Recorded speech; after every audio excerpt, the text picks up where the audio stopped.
ay natuto ng ganyan, pagkatapos ay hahawak yung kamay dito, pagkat ikot yung katawan, pag naikot, ay di babalik, ay dapat malakas ang yung resistensya kasi kapag mahina ay hindi ka na makakabalik, talagang pirsa at ito nga hita talaga ang halos dyan. Kaya bumibigay kung medyo mahina-hina.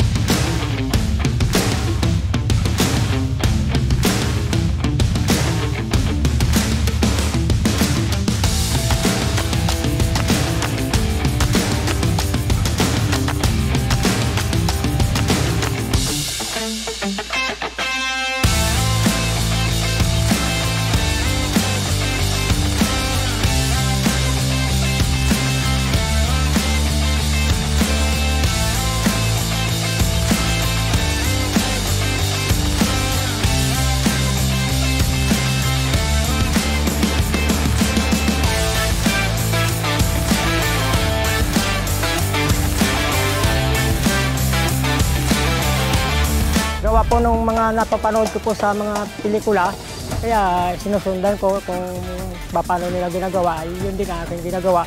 Hanggang sa natutunan ko yung mga move nila, natutunan ko yung mga exercise.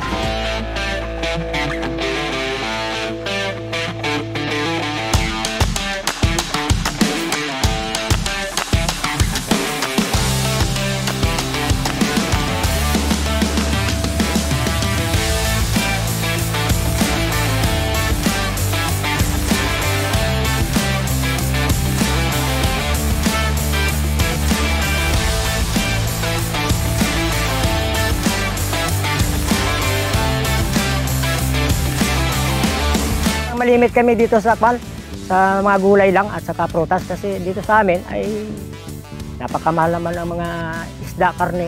Kaya ang nangyayari yung mga gulay-gulay na lang at saka mga pan. Ang sekreto ay hindi kami umiinom ng alak at saka naninigarilyo.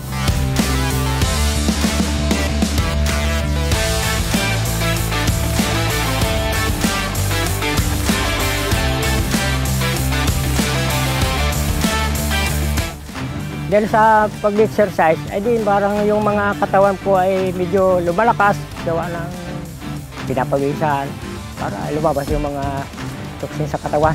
Kasi kapag nagtigil ay lalo bagang nanghihina. Kaya kailangan talaga kasi parang kung naisip ko, ay medyo nabanat na naman yung mga butot, mga kaugat-ugatan, ay di dapat talaga magpatuloy yung exercise.